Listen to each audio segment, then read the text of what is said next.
6.3 지방선거는 끝났지만 사상 초유의 투표용지 부족 사태와 관련한 후폭풍이 여전히 가라앉지 않고 있습니다. 지방선거와 국회의원 재보선 결과를 놓고 여야 대표의 책임론도 불거지고 있는데요. 최창렬 용인대 특임교수, 김철현 경일대 특임교수와 함께 자세히 알아보겠습니다. 어서 오십시오. 네, 안녕하세요. 자, 먼저 투표용지 부족 사태부터 짚어보겠습니다.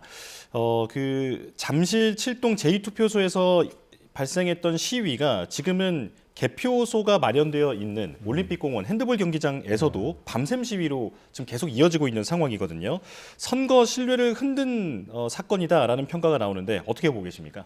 선거 신뢰를 흔들었죠. 그 말은 전 정확히 맞다고 생각합니다. 선관위 위원장도 사의를 표명했고, 그런데 이 상황 자체를 일단 국정조사가 됐건 지금 이 일각에서 특검 얘기도 나오고 있으니까 명명백백하게 밝혀야 돼요. 이런 상황은 이게 납득이 안 가는 거예요.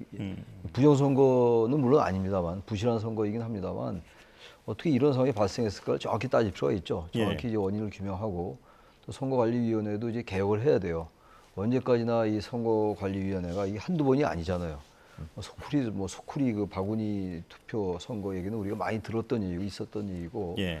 그 밖에도 선관위 내부의 그 채용 문제가 얼마나 많이 얘기가 됐었어요. 그리고 꼭 그것뿐만이 아니라 하여튼 거의 열거하기 어려울 정도로 많은 그 비난과 비판이 있었죠. 논란이 있었는데, 그 선관위를 과연 이제 대법관이 선관위원장을 경유하는 거 이런 것도 이제 우리가 한번 살펴봐야 될 것 같은데, 그것과는 별개로 저분들이 지금 이제 개표소까지 저렇게 있는 거 아니에요? 밤새 시위를 했다고 하는데, 저분들의 생각은 자신들의 생각에 의해서 선거가 신뢰할 수 없다. 근데 저분들이 요구하는 게 뭔지 모르겠어요. 전국적인 재선거를 하자는 건지, 아니면 해당 지역, 당의 지역만 하자는 건지. 이게 전국의 67개 투표소에서 이런 일이 벌어졌다고 하더라고요. 그러니까 꼭 이제 서울만은 아닌 거죠. 다른 지역에서도 이런 일이 있긴 있었습니다만, 이 부분을 어떻게 하자는 건지 이해가 안 가요. 재선거를 할 상황은 저는 아니라고 보는데, 예. 전혀 별개의 문제예요. 대단히 잘못됐고 선관위의 개혁이라는 이건 당연한 얘기인데, 근데 그 부분하고 지금 저분들이 얘기하는 건 이제 부정선거로 나하고 연결시키는 거 아니겠어요 지금? 그리고 저 보세요. 저기 아까도 잠깐 화면에 나왔습니다만 그 태극기 성조기 들고 말이죠. 그러니까 그게 이른바 윤어게인 부정선거론 극우 이런 단어들과 겹친다고요. 그렇게 하면 안 된다는 거죠. 그러니까. 예. 이 부분을 분명히 규명하고 고치고 선거관리위원회를 개혁하고 말이죠. 이렇게 하는 것과 재선거를 하자. 그리고 이 선거가 무효다라고 주장하는 건 전혀 다른 얘기예요. 예. 선거 무효라는 건 법원에 의해서 선거 무효 소송이 제기되고 법원에 의해서 그 판결이 날 때 그때 얘기할 수 있는 것이지, 지금 저분을 재선거를 하자, 선거가 무효다라는 식의 주장을 일각에서 하는 것 같은데, 저분 일각에서 저런 분들 일각에서 그 부분은 참으로 우려스럽다. 이건 국민의힘이 이 부분을 자제시킬 필요가 좀 있다고 봐요. 이럴 때. 예. 예, 알겠습니다. 자, 그러니까 교수님 말씀은 부정선거라고 볼 것까지는 아니고 부실선거는 확실하고 그에 대한 확실하죠. 책임은 확실하게 물어야 한다라는 네. 말씀이시잖아요. 교수님 의견 어떻습니까? 비슷한 대체적으로 국민들께서도 대체적으로 동의하고 계실 거로 보고요. 저는 이번에 선거관리위원회가 국민들로부터 너무 신뢰를 잃어버렸거든요. 근데 중요한 건 이게 누적된 불신이라는 거예요. 2022년도에 속코리 투표라고 하는 걸 보면서 내가 투표한 것들이 제대로 투표함에 봉인이 되지 못하고 속코리에 담겨졌다는 그 영상을 보고 너무너무 충격을 그때 받았었거든요. 그러다 2023년에 보면 또 선거관리위원회가 워낙 폐쇄적인 조직이다 보니 친인척 그 불법적인 채용 비리가 또 터져 나왔잖아요. 그렇기 때문에 저는 아마 올해 이 선거관리위원회의 어떤 투표용지 부족 사태를 보면서 국민들께서는 이 선거관리위원회 정말 이제 투표 관리를 맡겨도 될까 하는 이런 근본적인 의문이 조금 생겼다고 보이거든요. 예. 사실 엄밀하게 따져보면 선거관리위원회가 올해 존재해야 되는 이유는 딱 하나거든요. 올해 이 지방선거 때문에 수천 명의 어떤 직원들이 어떤 국민들이 세금으로 관리가 되고 있는 부분인데, 이 부분에 있어서 허점이 발견됐기 때문에 저는 어떤 형태로든지 그 책임으로부터 면할 수 없을 것 같고요. 한편으로 볼 때 더 나쁜 점은 이번 지방선거를 통해서 이제 그동안 제기됐던 부정선거론이 완전 소멸 단계에 들어갈 상황이었거든요. 예. 왜냐하면 어쨌든 부정선거론이 계속 얘기가 나왔지만 그런 부분들이 국민들로부터 계속 외면을 받았고 이제는 소멸 단계에 들어갔는데, 이번에 이 투표용지 부족 사태로 인해서 이 부정선거론자들이 다시금 활개칠 수 있는 그런 상황이 됐거든요. 지금 투표소 앞에 모여있는 분들은 대부분의 내용을 보면 다 부정선거론을 그동안 주장해왔던 분들이고, 이분들이 제기하는 문제점에 대해서 국민들께서 어느 정도 문제 제기가 뭐 터무니없다고 생각하지만 이게 부정선거로 아닌 것 같은데 또 선거관리위원회의 어떤 투표 관리 부실을 보니까 야, 또 그럴 수도 있지 않나 한 이런 문제가 생겼기 때문에 특히 현장일을 보니까 지금 전향길 씨라든가 또 황교안 전 국무총리라든가 이런 분들이 나와서 또 이 부정선거론을 계속적으로 전파를 하고 있는 상황이어서 이번에 선거관리위원회가 너무나도 지금 큰 잘못을 했다. 그래서 지금 뭐 중앙선거관리위원장도 사퇴를 하고 또 뭐 우리 그 선관위 상부처장도 사퇴했지만 그 정도 선에서 이제 끝날 문제는 아니다. 왜냐하면 과거에도 보면 이렇게 꼬리 자르기 식으로 총 책임자만 사퇴하는 경우가 많았거든요. 근데 저는 이번 사태를 보면서 예를 들어 뭐 선거관리 이번에 투표 관리에 대한 어떤 실무자들, 그다음에 뭐 서울시의 사무처장, 그다음에 우리 그 중앙선거관리위원회 뭐 투표국장 이런 사람들까지에 대한 전반적인 책임을 물어서 선거관리위원회 앞으로 이 투표 관리 업무라든가 개표 업무에 관리하는 분들이 만약 문제가 생기게 되고 이 부분에 있어서 어떤 국민적 신뢰를 잃게 되고 불신을 하게 되면 응당한 상응한 굉장히 중징계적인 책임을 물어야 이 사태가 어느 정도 조금 뭐 마무리가 될 수 있지 않을까 이렇게 뭐 전망을 합니다. 예. 교수님, 그런데 그 어제 투표소 시위도 그렇고 오늘 어제부터 이어지고 있는 그 개표소 시위도 그렇고 시위 참가자들을 보면 젊은 시민이 상당히 많더라고요. 저도 들어오기 전까지 계속 그 현장 그림을 보다 왔는데 대부분이 젊은 사람이었었거든요. 이건 어떻게 보고 계십니까? 이게 이제 우리가 보통 이제 태극기 세력이라고도 부르기도 하고 과거에는 뭐 태극기 부대라는 말도 하고 그랬습니다만 그분들의 대개 연령대가 좀 나이가 많으신 분들 우리가 이제 알고 있고 그런 경우가 지금도 있어요. 근데 이제 그 투표 그 연령층도 그렇게 세대별 이 투표 경향도 보면 말이죠. 40, 50대는 이제 진보 성향이 많은 게 이게 통계 수치로 나타나고 20대가 많이 바뀌었어요. 예. 이게 우리가 알기는 되게 투표율이 높으면 진보가 유리하다고 했던 이유가 20대, 30대가 되게 이제 진보층이 많고 근데 되게 이제 젊은 계층들이 투표일 날 이제 투표를 안 하기 때문에 투표율이 높아졌다는 얘기는 이제 젊은 사람들이 투표를 많이 했다. 따라서 진보층이 유리하다. 이런 식의 가설이었던 거였는데 이제는 그건 아니에요. 예. 확실히 20대의 보수화 경향은 뚜렷합니다. 그건 과거와 확연히 구분되는 거예요. 우리가 세대별 투표 경향에 따라서 굉장히 이제 이 투표 경향이 바뀌는 건데 20대의 투표 성향 자체가 대단히 보수화됐다는 건 다 알고 있는 사실이에요. 이제 그게 아마 그 20대들의 어떤 취업 문제라든지 진로 문제라든지 부동산 문제 아마 이런 것들에 대한 좌절 이런 것과 연결되는 부분이라고 생각합니다만 아마 그게 지금 반영되어 있는 것 같아요. 우리가 하는 건 저 얘기가 이제 아까 제가 부정선거론 그리고 이른바 윤어게인이라든지 극우적인 그러한 논란 이런 것들과 같이 이게 겹치는 부분이 있는 건데 중첩되는데 그렇다면 당연히 나이 드신 분들이 거기 많이 계셔야 될 것 같은데 그렇지 않다는 얘기란 말이에요. 예. 그럼 우리 사회의 어떤 그 세대별 투표 경향의 뚜렷한 변화 같은 걸 우리가 그대로 인식할 수 있다고 생각합니다. 예. 2030의 보수화를 언급하셨는데 물론 부정선거가 보수의 어떤 정립된 입장은 아닙니다만 젊은 층의 정치 성향 변화는 확연히 두드러지고 있거든요. 지금의 상황 어떻게 보고 계십니까? 근데 뭐 교수님께서 말씀하신 것처럼 최근에 여론조사를 보니까 20대, 30대들이 굉장히 보수화됐다는 부분들이 많이 나타나고 있는 부분이 있거든요. 저는 그 부분은 조금 개인주의적 보수라고 보이는 게 과거에 우리 중장년 세대들이 보여왔던 보수는 이념 보수였거든요. 근데 지금 보면 굉장히 개인화된 보수라고 할 수 있는 부분들이 보면 본인의 이익이 침해되는 부분에 있어서는 견디지 못하는 상황으로 보이는 거거든요. 예를 들어 뭐 통일 정책에 대해서나 아니면 최근에 뭐 불매 논란에서 보면 내가 낸 세금이 왜 나를 위한 것이 아니라 다른 사람들을 위해서 써야 되지? 특히 통일을 하게 되면 북한 주민에 대해서도 엄청난 국민 세금이 들어간다고 하는데 왜 그것들이 내 세금으로 이루어져야 되지? 하는 이런 부분들에 대해서 보수화되는 경향이 좀 있는 것 같고요. 또 한편으로 볼 때 뭐 수복 논란에서도 마찬가지로 그런 부분들이 실무자들이 실적을 올리기 위해서 단순하게 벌어진 사안인데 왜 정부 차원의 불매운동 때문에 내가 수복 커피를 한 잔 사는 그 선택권이 제한받아야 되지? 이런 부분에 있어서 굉장히 개인적인 보수화가 되는 부분이 있었거든요. 그렇기 때문에 저는 이번 어떤 뭐 투표용지 부족 사태에 나타난 우리 현장 시위들도 보면 일단은 보면 젊은 유튜버들이 돈벌이 차원에서 이용하고 있는 건 분명한 것 같아요. 왜냐하면 어쨌든 불법 선거론에서 신봉하고 있는 일정 부분의 어떤 국민들이 있는 부분이 있기 때문에 그분들을 활용하기 위한 어떤 유튜브 돈벌이인 것은 분명해 보이는데 다만 그런 것들을 지금 극단적인 어떤 뭐 보수라든가 또는 극우화하고 연결시켜야 될 상황은 아닌 것 같고요. 다만 어쨌든 현장에 있는 분들은 보면은 어떤 뭐 뭐 유튜버 돈벌이 하고 있는 부분은 분명한 것 같고, 다만 그런 부분들 20, 30대들이 보이고 있는 보수화 경향하고 일치적으로 동일시하는 부분에서는 조금 뭐 조심해야 되지 않을까, 경계해야 되지 않을까 이렇게는 보입니다. 예, 분명히 구분해서 봐야 할 점도 있다라고 말씀을 해주셨습니다. 자, 지금 사태가 계속 악화일로를 걷고 있는데 수습은 당연히 정치권이 나서서 해야 하지 않겠습니까? 국정조사, 특검 얘기도 나오고 있는데 앞으로 어떻게 될 거라고 전망하십니까? 아마 국정조사 할 겁니다. 아마 여야가 거기에 대해서 지금 인식을 같이 하고 있는 상황이고, 국무총리도 이제 특검 얘기를 언급을 했어요. 특검을 언급했으니까 이게 사실 이제 벌써 며칠 됐으니까 또 좀 둔해졌는지 모르겠는데 대단히 심각한 상황이에요. 이건 단순한 부정선거하고 또 다른 문제거든요.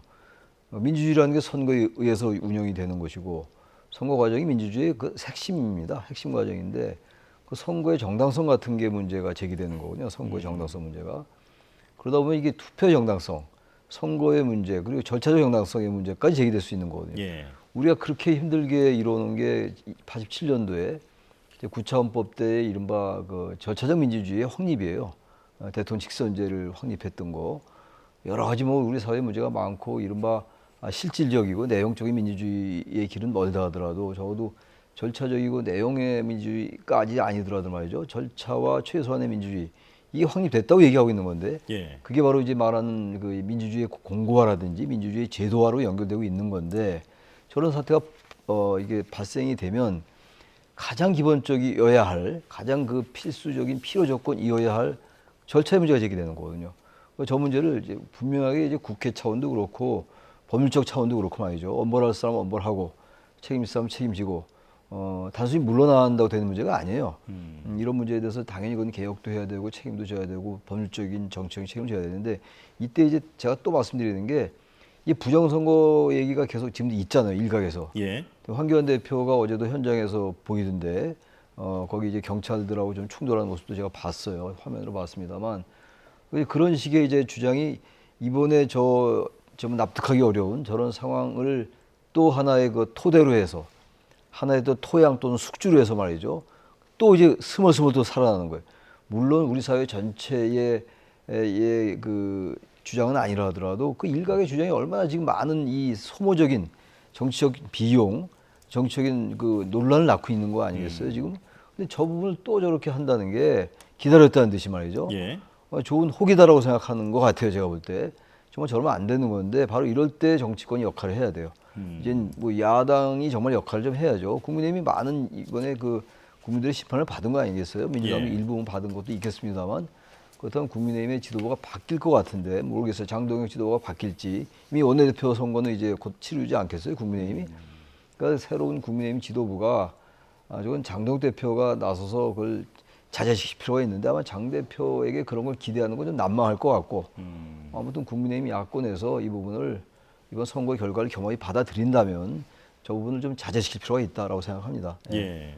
김민석 국무총리의 입에서도 국정조사, 특검 언급이 됐기 때문에 어떤 식으로든 무언가 추진이 될 것 같기는 합니다만, 정치권에서는 자연스럽게 유불리를 계산하지 않을 수 없을 것 같은데요. 어떻게 전망하십니까? 그래서 이 부분은 뭐 정치권에서 유불리를 따질 사안이 전혀 아니라고 보이고요. 예. 다만 중앙선거관리위원회에서 자체적으로 진상을 조사한다는 거거든요. 저는 근데 그 자체적으로 진상 조사한다는 것에 대해서 어떤 결과를 내놓든 사실상 국민적 신뢰를 받기는 좀 힘들기 때문에 저는 아마 국회 차원에서의 어떤 국정조사는 뭐 불가피한 상황으로 보이고요. 예. 그 부분에 있어서는 여당이나 야당이나 어쨌든 공의를 하고 있기 때문에 저는 문제가 없다고 보이거든요. 다만 국정조사를 하게 되면 진상은 밝혀지게 되는데, 그럼 앞으로 이제 선거관리위원회를 그동안 누적된 계속적인 투표 관리 부실에 대해서 어떤 식의 어떤 제도적 개편을 방안을 만들어낼 것이냐. 예. 이것까지는 적어도 국회 차원에서 논의가 좀 돼야 되는 부분이 있거든요. 그렇기 때문에 이번에 아마 진상조사를 하게 되면 아마 현장에서 어떤 투표용지 부족했던 것에 대한 부분들, 또는 뭐 또 왜 그것들이 지금 긴급하게 조치가 되지 못했느냐, 이런 부분들에 논의가 되고 있겠지만, 저는 지금 선거관리위원회 개편 관련해서도 굉장히 위험한 발상들이 많이 나오고 있거든요. 위험한 주장이라고 보면 선거관리위원회 자체를 해체하자는 거예요. 그럼 선거관리위원회 해체하게 되면 누가 그거를 담당하느냐? 상설기구 아니라 비상설기구를 하게 되면 투표관리가 고도의 전문성이 필요한 부분이 있고 정치적 중립성이 필요한데, 선거관리위원회를 해체하자고 하는 그런 위험한 주장까지도 나오고 있기 때문에 저는 국회 차원에서는 더 이상 부정선거론이 전파되는 것도 차단해야 되지만, 이 선거관리위원회 어떤 독립성을 훼손하는 이런 부분에 있어서도 굉장히 좀 경계가 될 필요가 있다고 보이거든요. 그래서 저는 생각하니까 최근에 나온 얘기들 중에 보면 중앙선거관리위원장이 비상근이라는 게 가장 큰 문제점이라는 거예요. 대법관이 겸임하고 있다 보고 비상근을 하다 보니까 결국은 사무총장 중심의 사무처가 모든 것을 관할하게 되고 그러다 보니까 굉장히 폐쇄적이고 끼리끼리 문화가 만들어졌기 때문에 적어도 대법관이 중앙선거관리위원장을 맡게 되면 상근으로 해야 된다. 그렇게 되면 지금 국회 차원에서 논의됐던 게 보면 지금 대법관 증언법이 있었기 때문에 이번에 새로 증언되는 대법관 같은 경우에는 대법관 회의보다는 중앙선거관리위원장을 통째로 맡는 이런 부분들이 좀 필요할 것 같고요. 한편으로 볼 때는 그 선거관리위원회가 보면 지난해 우리 친인척 채용 비리 이후로 외부에서 감사관을 들였는데 그 감사관이 보니까 굉장히 권력이 약하거든요, 권한이. 예. 그렇기 때문에 지금 청와대 공직감찰관처럼 국회 차원에서 그 선관위원회에 파견되는 감사관 같은 경우에는 국회 차원에서 뭐 추천하는 방식으로 하는 형태로 해서 적어도 이 선거관리위원회의 어떤 독립성, 정치적 중립성은 유지를 하되 폐쇄적인 문화를 어떤 식으로 고칠 것인가 그 부분에 있어서의 외부적인 통제를 어떻게 갈 것인가 이런 부분으로 좀 건전한 논의로 건전한 개편 방안이 논의돼야 되지 지금 너무 백가쟁명식 위험한 주장들까지 나오고 있는 상황이기 때문에 사실 진상조사보다 더 중요한 부분들은 선거관리위원회의 독립성을 훼손할 수 있는 그리고 중체적 중립성을 훼손할 수 있는 무분별한 그런 개편 방안이기 때문에 그런 부분에 있어서 어떤 차분화된 어떤 공론화 과정이 좀 필요하지 않을까 그렇게 보입니다. 예. 제가 이해가 안 가는 게 말이죠. 이 지금 투표를 그 3일 날 10시까지 했다는 거 아니에요? 예. 그 문제가 된 그 투표소들에서 예. 투표용지가 늦게 왔으니까. 근데 이건 일반적으로 우리도 상식적으로 알고 있는 게 있어요. 법률가가 아니고 선관위에 근무한 사람이 아니더라도 말이죠. 조금만 관심이 있으면 공직선거법이 있잖아요. 그리고 우리가 오전 6시부터 오후 6시까지 하는 거 다 알고 있잖아요. 예. 사전투표 물론 오후 8시까지 합니다만. 근데 오후 6시까지 하게 돼 있는데 그 이후로 넘어갈 수 있어요. 그거는 투표소에 들어온 사람들에게, 투표소에 들어온 유권자들은 할 수 있어요. 심하게 예를 들면 만약에 투표소에 1000명이 들어와 있다. 그럼 밤에 10시, 11시까지 할 수 있어요. 10시까지, 6시까지 들어왔으니까. 그게 공직선거법 155조에 정확히 명시돼 있어요. 예. 투표소 안에 들어온 사람에 한해서 투표 시간 늦게까지 할 수 있다라고 돼 있단 말이죠. 그리고 또 공직선거법 151조. 그것도 마찬가지예요. 투표일 전일까지 구시 군 선거관리위원회가 읍면동 선거관리위원회 송부하게 됐어요. 투표 용지를. 함과 용지를 말이죠. 예. 근데 이게 그렇지 않는 거 아니에요. 그 당일날. 이거 상식이에요, 이거는. 그러니까 이건 투표에 관련된 가장 기본적인 상식조차 이 사람들이 모르고 이런 일을 했단 말이에요. 이제 당황해서 했겠죠. 일단 투표용지가 없으니까 막 송부에 와서 가지고 와서 투표를 시키고 10시까지 이런 일이 벌어졌는데 그럼 최소한도 이런 것들에 대한 기본적인 지식이 없을 정도란 말이에요, 선관위가. 그러니까 선관위 개혁을 하기 전에 전 선관위 개혁도 너무 이렇게 정말 함부로 얘기하면 안 될 것 같아요. 너무나 이 소중한 문제이기 때문에 방송 나와서 개혁은 이렇게 했네 저렇게 했네 이거 자제할 필요가 있어요. 이 방송 패널들이 많이 나오니까. 근데 왜 이런 문제가 생겼냐부터 원인을 알아야 돼요. 왜냐하면 다른 건 모르겠는데 가장 기본적인 선거법 상식조차도 이게 지켜지지 않은 거거든요. 과연 이게 왜 그렇게 됐을까? 이게 대법관이 상근이 아니라서 이런 일이 생겼을까? 그건 아닌 것 같아요, 제가 볼 때. 그것도 물론 중요한 하나의 원인이 될 수 있겠습니다만 어떻게 가장 기본적인 그 절차나 상식도 지켜지지 않을 정도로 그 사무처가 어떻게 선거를 관리하고 있는 것인지 단순히 중앙선관위의 문제가 아니라 각급 선거관리위원회가 다 있잖아요. 거기에 이제 법관들이 위원장을 하고 있거든요. 근데 이런 식으로 된 거, 그러니까 일단 특검이 됐건 국정조사가 됐건 어떤 법원의 재판이 됐건 왜 이렇게 비상식적인 일이 일어난가에 대한 정확한 원인 규명, 그거부터 한 다음에 그 다음에 천천히 개혁을 어떻게 할까 생각해 또 급하게 또 이렇게 봅시다, 저렇게 봅시다, 이렇게 하는 건 좀 자제할 필요가 있다라고 생각을 해요. 제가. 예. 선관위의 이번 문제에 대한 그 대응 과정에서도 상당히 문제가 많기 때문에 근본적으로 개혁이 필요하다라는 데 두 분이 의견을 같이 해주셨는데요. 자, 그런데 국민의힘 메시지를 좀 분석해 보겠습니다. 사실 그 오후 10시까지 투표가 연장된다라고 나왔을 때 그때는 이제 장동혁 대표가 개표를 바로 중단하고 이제 재선거라든지 이런 식의 강경한 목소리 냈다가 오세훈 시장이 역전 당선이 되지 않았습니까? 그 이후에는 메시지가 약간 혼선이 있는 것 같아요. 이런 가운데 나경원 의원은 재선거를 이제 강하게 주장을 하고 있습니다. 어떻게 보고 계십니까? 그래서 지금 여러 가지 혼선된 메시지가 나왔는 걸로 보이는데요. 다만 저는 오세훈 시장이 이제 당선이 되었기 때문에 여러 가지 그런 부분들에 있어 논의는 이 당내 논의는 어느 정도 조금 수그러들지 않을까. 근데 만약 하나 오세훈 시장이 이번에 떨어졌다면 낙선했다면 이 부분에 굉장히 좀 심각한 문제가 생기고 또 국민적 혼란도 불러일으켰을 걸로 보이거든요. 다만 재선거 주장 같은 경우에는 뭐 선거 소송 같은 경우는 보면 정당이라든가 후보자 외에 제3자들도 선거 소송을 제기는 할 수 있다고 하더라고요.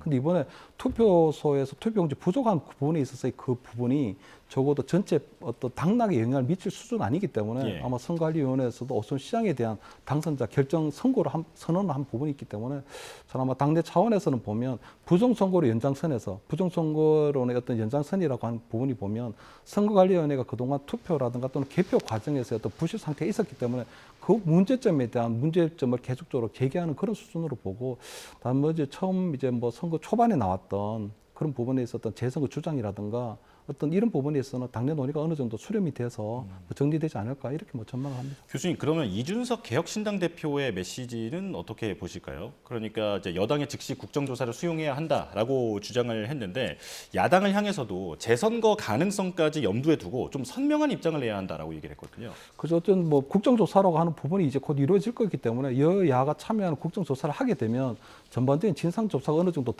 진상이 드러날 걸로 보이는 부분이 있거든요. 그렇게 되면 거기에 따라서 만약 정말 심각하게 어떤 당락에 영향을 줄 만한 그런 문제점이 있었다면 당연히 저는 뭐 특검이라든가 그 다음의 상황으로 넘어갈 수 있는 부분이지 지금 당장은 뭐 재선거라든가 이런 부분에 있어서의 메시지는 굉장히 혼선스럽다. 저는 이준석 대표가 얘기하는 부분도 보면 재선거를 지금 하자는 부분들보다는 그런 가능성까지 염두에 두고 국정조사를 하는 방향으로 하는 것이 맞지 않느냐 저는 그렇게 보입니다. 예. 이게 보기에 따라서는 이준석 대표의 메시지가 뭐 어떤 오해를 불러일으킬 수도 있겠다라는 생각이 들어요. 왜냐하면 그동안 이준석 대표는 부정선거 관련해서는 끝장 토론까지 할 정도로 이제 맹렬하게 맨 앞에서 이제 그런 부분들을 타파해 나가던 인물 아니겠습니까? 이번에 재선거라는 용어를 직접 이제 언급을 하다 보니까 이런 부분들이 좀 오해가 되는 경우도 있는 것 같거든요. 지금 그 이준석 대표의 그 주장을 정확히 모르겠어요. 야당이 재선거 염두를 두고 더 선명한 주장을 해야 된다는 야당 보고 이제 자신도 야당인데 보수 야당인데 그 야당이 이 재선거 주장을 강력히 하라는 얘기로 들려요. 일단 들리는 게 예. 애매해요. 이 어법도 좀 애매하고 자신이 재선거 주장하든가 또 그렇긴 한데 재선거 얘기는 쉽게 끝낼 문제가 아니에요. 지금 근데 또 하나 좀 궁금한 게 이제 나경원 의원이 재선거 얘기를 했잖아요. 아까. 근데 재선거를 전국 이번에 완전히 지방선거를 무효화하자는 얘기인 것인지 아니면 투표소가 문제된 게 제가 알기로는 67곳 정도가 된다고 그래요. 저 투표용지 문제가 제기된 데가. 그럼 그곳만 하자는 것인지 서울만 하자는 것인지 서울은 할 이유가 없을 것 같은데요. 나경원 의원은 지금 국민의힘 소속이기 때문에 오세훈 후보가 이겼잖아요. 아까 잠깐 얘기처럼 처음에 선거 무효를 얘기하다가 이제 오세훈 후보가 이기고 나니까 그 얘기가 좀 잦아들었어요, 지금. 만약에 이건 뭐 가정입니다만 오세훈 후보가 졌으면 조원 후보가 만약 이겼다면 아마 지금 굉장할 겁니다. 아마 저 태극기 성적이 물결이 말이죠. 아무튼 그렇습니다. 뭐 가정이니까. 근데 지금 재선거 얘기를 저렇게 좀 분명히 하든가 서울만 하자. 아니면 다른 지역만 하자. 근데 서울 다시 하면 다른 사람들 투표는 어떻게 됐어요? 그러니까 이게 복잡한 문제가 돼요. 그러니까 함부로 주장할 수도 없어요. 저 문제는 법원의 판결이 있어야 되는 것이고 이 정치적 주장이긴 합니다만 다른 정치적 주장과 달라서 국민들의 참정권과 직결되는 문제예요. 참정권 그 자체거든요. 참정권이 침해됐어요. 그렇다고 해서 저렇게 평상시에 다른 정치 이슈를 주장하듯이 재선 갑시다 라고 얘기하면 너무 무책임하다. 하긴 우리 정치인들의 무책임이 어제 오늘 일은 아니겠습니다만 저런 주장은 다른 것과 너무나 이 파열음이 커요. 예. 너무 이게 휴화성이 강한 것이기 때문에 나경원 의원도 물론 대단히 강성 주장을 많이 했던 분이고 그렇다 하더라도 다른 건 모르겠는데 이 선거에 관련된 거 이건 정말 최대한 자제해서 이 메시지를 발신해라. 제가 그런 좀 그분들에게 충고 좀 하고 싶어요. 네, 알겠습니다. 자, 그렇다면 선거 결과가 정치권에 미치는 영향도 짚어보겠습니다. 물론 민주당이 이제 12대 4로 승리했다라고 평가를 할 수 있겠습니다만 당 내에서조차 패배 또는 실패라는 용어가 많이 나오고 있거든요. 자연스럽게 정청래 대표에 대한 책임론으로 불거지고 있는데 어떻게 보십니까? 그래서 저는 민주당이 12대 4로 이기긴 했거든요. 하지만 사실상 엄밀하게 따져보면 민주당이 사실상 패배한 거예요. 왜냐하면 선거 초반에 여건이 너무 좋았거든요. 왜냐하면 국민의힘이 계속적으로 장동혁 대표가 윤어게인으로부터 그러니까 윤석열 전 대통령과 정치적 절연을 하지 못한 상태였기 때문에 국민의힘이 완전 내란 프레임에 딱 갇혀 있는 상황이었거든요. 거기다가 한동훈 전 대표 제명이라든가 여러 가지 상황으로 해서 보수도 굉장히 분열되어 있는 상황이었거든요. 그렇기 때문에 선거 초반에는 15대 1까지 어떤 보수가 국민의힘이 괴멸적 패배를 당한다는 상황이었는데 막상 선거의 뚜껑을 열고 보니까 12대 4까지 바뀐 부분이 있거든요. 저는 그런 부분에 있어서는 진짜 민주당이 정청래 대표가 가장 큰 역할을 했다고 보이는 거거든요. 결국은 이번 선거에서의 어떤 보수 결집의 계기가 된 부분은 공소 취소 특검 때문이었거든요. 결국 이재명 대통령의 재판을 무효하려고 하는 부분, 이러한 부분들이 보수 유권자들이 반발을 불러일으키고 지난 탄핵 대선 때도 보면 이재명 후보에 대한 보수 유권자들의 어떤 반감, 비호감들이 분명히 그러한 정서들이 있는데 그러한 부분들을 이번에 공소 취소 특검이라는 걸 통해서 오히려 환기시키고 소환을 시켰다는 게 가장 큰 문제점이라고 보이거든요. 그 역할을 정청래 대표가 했거든요. 거기다가 뭐 선거 초반에도 보면 정청래 대표가 부산의 하정 후보를 지원 갔다가 거기서 또 오빠 한번 해봐. 이것이 이번 지방선거에서 가장 큰 흐름을 바꾼 설화라고도 할 수 있는 부분이 있거든요. 그렇기 때문에 저는 정청래 대표가 15대 1이 아니라 12대 4 정도 한 부분도 2022년 지방선거 결과에 비추어 보면 그때는 국민의힘이 13석이나 됐는데 이번에 오히려 민주당 12석 가져왔으니 이긴 거 아니냐 하지만 정청래 대표의 지방선거의 성패 기준은 2018년 그때 탄핵 지방선거의 기준으로 맞춰져야 되거든요. 왜냐하면 그때 당시에도 보면 박근혜 전 대통령이 탄핵되고 문재인 정부에서 치른 첫 지방선거에서 14대 2로 이겼다면 이번 같은 경우에는 윤석열 전 대통령이 탄핵되고 비상계엄이라는 사태가 있었고 보수는 분열이 있었고 그리고 국민의힘이 계속적으로 내란 프레임에 갇혀있는 상황이라면 15대 1까지 나와야 되는 게 맞는 거죠. 그렇기 때문에 저는 이러한 부분에 있어서 어떤 민주당은 사실상 패배를 당한 거랑 마찬가지다. 그런 부분에 있어서 선거 초반에 보면 장동혁 대표를 향해서 민주당에서 민주당의 전략 자산이라고 얘기했는데 어떻게 보면 정청래 대표가 국민의힘에 숨겨진 비밀 병기 역할을 했다. 정청래 대표가 국민의힘 전략 자산 역할을 했다. 이렇게 평가할 수도 있을 것 같습니다. 예.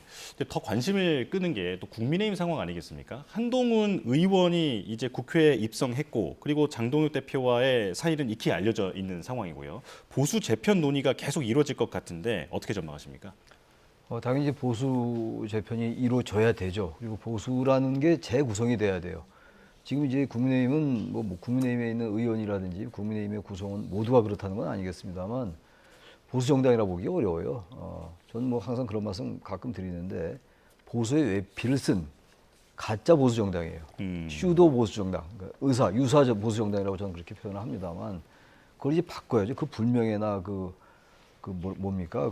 모독 같은 거 아니에요? 그거 저도 이렇게 말씀을 비판을 하는데 그거 얼마나 그 국민의힘 의원들이나 이런 분이 들 때 저를 이상하게 보겠어요, 싫어하겠어요. 그렇게 평가를 안 할 수가 없어요. 예. 근데 아무튼 간에 이 보수가 저런 식으로 하면 곤란하고 거기에 많은 책임이 장동혁 대표에게 있다는 얘기는 아마 숱한 분들이 하는 거니까 저도 뭐 장동혁 대표에게 비판을 많이 했던 편이고 지금도 하고 있고 근데 뭐 그건 당연히 장 대표가 책임을 느껴야 될 거예요. 근데 보수의 재편이 저는 생각보다 쉽지 않을 것 같아요. 장 대표의 지금 태도가 굉장히 강고합니다. 지금 여전히 서울시장 선거 이겼고 지금 15대 1 예상이 처음에 선거 들어가기 전이었죠. 그 예상은 15대 1로 이제 민주당이 이긴다라는 예상이 많았는데 12대 4니까 거의 이긴 선거로 느끼는 거죠. 예. 우리가 축구 같은 경우에 할 때 3대 0으로 이기다가 3대 0 비기면은 3대 3 비기면 이거 비긴 건 아닙니다만 지다가 비긴 쪽이 이겼다고 생각할 거 아니에요. 그런 예. 비슷한 느낌이 든단 말이죠. 그러니까 장 대표는 이제 기다렸다는 듯이 게다가 이른바 이제 부정선거론하고 연장시키는 이런 움직임이 좀 있는 것이고 투표용지 부정 사태를 그런 것들을 이제 토대로 하나의 숙주로 해서 다시 자신의 기득권을 유지하려 한다고요. 지금 왜냐하면 벌써 그 얘기가 했잖아요. 세기를 찾아가겠다. 사퇴하겠다는 얘기를 해야죠. 무슨 세기를 찾습니까? 뭐 또 새로운 걸 모색한다고요? 아니 선거라는 게 이 민주주의라는 게 가장 중요한 게 책임 정치예요. 책임성, 대표성, 조응성 이런 게 민주주의의 핵심 원칙들인데 정당의 대표가 이런 선거 패배를 겪고서도 책임지겠다는 얘기 안 한다? 책임 정치에 전면으로 반하는 거거든요. 그래서 저는 이건 당연히 당위적으로 해야 되는 건데 지금 의외로 녹록치가 않을 거예요. 아마 특히 대구 경북 의원들은 보니까 결국은 김부겸 후보가 졌고 예. 달성해서 이진숙 후보가 이겼고 이거 결국은 대구 경북은 이대로 가면 이겠네라는 오해를 또 할 수 있다고요. 총선거 2년 남았으니까 자신들의 선거예요. 이번 지방선거의 경우는 남의 선거였어요. 물론 시의원, 구의원이 연결되니까 자신과 간접적으로 연결이 된다 하더라도 근데 이제 2년 후 선거는 바로 이제 자기들 선거란 말이죠. 근데 대구 경북 의원들이 이거 이대로 가도 되겠네. 오히려 이대로 가야 되겠네. 라는 생각을 할 수 있다고요. 그럼 거기에 또 편수할 수 있단 말이에요. 지도부가. 게다가 지금 국민의힘의 지도부가 굉장히 강성이에요. 원래 장 대표가 안 물러나더라도 선출직 최고위원 4명이 물러나면 지도부는 와야 되는 거예요. 근데 아마 그런 지도부가 별로 안 보여요. 최고위원들이 말이죠. 그렇다면 이제 한동훈 의원이 입성을 했으니까 어떻게든 이게 그런 움직임이 엄청나게 있을 거예요. 그래서 그런 말이 나오긴 나오잖아요. 많이 나온단 말이죠. 예. 또 원내대표 선거가 있고 그러니까 이 부분은 아마 상당히 그 국민의힘 내부에 파열음이 생길 거예요. 생기지 않은 이상 생기고 있고 원심력이 굉장히 증가할 텐데 저는 이게 한동훈 의원도 그렇고 오세훈 시장도 마찬가지예요. 유이동 의원도 이번에 생환했단 말이죠. 예. 이게 굉장히 이제 보수 재편에 큰 아마 그 동력을 제공할 수 있습니다. 그럼에도 불구하고 너무 과도하게 서두르지 말고 이게 순리라는 게 다 있어요. 이게 이 장동혁 대표 이 체제가 갈 수 있다고 생각하세요? 저는 불가능하다고 생각합니다. 언제까지 버틸 수 있겠죠. 그러나 그게 어느 시점을 오면 이건 와야 돼요. 그리고 나중에 퇴출당합니다. 예. 스스로가 물러날 줄 알아야 돼요. 근데 지금 이 모습을 가고 있는데 저는 어떻게든 보수의 재편, 보수의 재구성은 당연히 돼야 되고 그래야 한국의 정당 정치가 정상적으로 평평한 구도에서 치러지게 돼요. 완전히 기울어진 운동장 자체는 우리 국민들에게도 민생에도 아주 부정적인 영향을 끼치기 때문에 일단 이번에 그 선거 결과는 국민의힘 지도부 물러나란 얘기예요. 오세훈, 한동훈, 유이동의 당선이 그걸 얘기하고 있는 겁니다 지금. 알겠습니다. 자, 지금까지 두 분과 함께 선관위 문제 그리고 선거가 전국에 미치는 영향까지 함께 분석해봤습니다. 최청열 용인대 특임교수, 김철현 경일대 특임교수와 함께했습니다. 고맙습니다. 예.